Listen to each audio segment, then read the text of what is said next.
A lot of times, people don't call, don't do anything.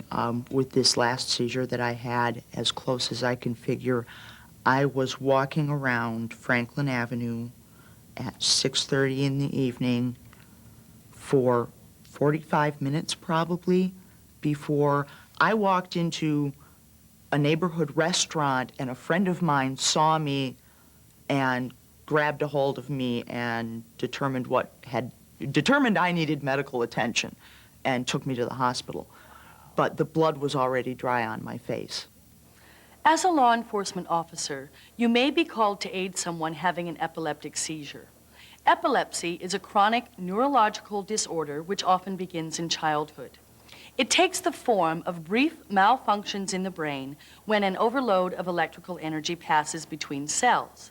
This discharge may stay in just one small area of the brain, or it may spread through the entire system.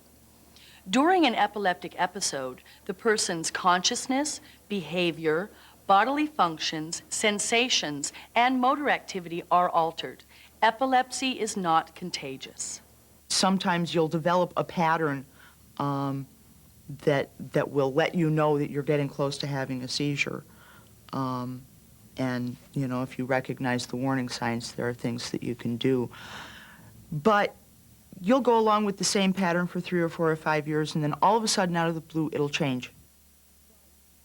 And you can't escape feeling like a walking time bomb. In its milder form, called psychomotor, the seizure may be mistaken for a drug or alcohol stupor because the person may be incoherent, glassy-eyed, or wandering aimlessly. Phenobarbital, a barbiturate, is often used to treat the condition, and that makes it even easier to mistake a psychomotor seizure for a drug-induced stupor. If the smell of alcohol is totally absent and the person regains normal consciousness within a few moments, it's probably a psychomotor seizure. The most severe form of epileptic seizure, called grand mal or clonic-tonic, is characterized by convulsions.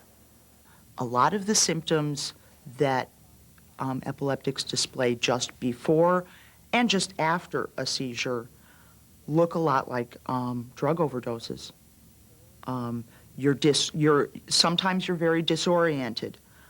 Sometimes you appear to be not disoriented, but you won't give any information, or you'll be very hostile for no apparent reason. You'll have a hard time focusing. You won't be able to follow a question. A lot of rapid, random eye movement. A lot of hard time putting sentences together.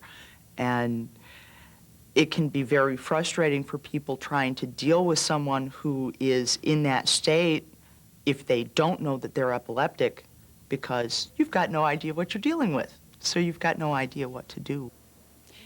If you think someone is having an epileptic seizure, follow your department's prescribed procedures and training when handling such situations.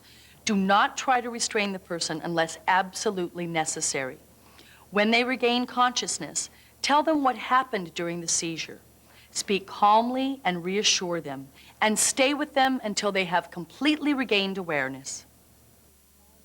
I have run into a couple of people who very obviously saw me on the street after this last seizure, and they looked at me with absolute horror in their eyes. And hopefully the horror is at themselves for not doing anything. Hopefully the horror is not directed at me because I'm a freak, because I'm not a freak.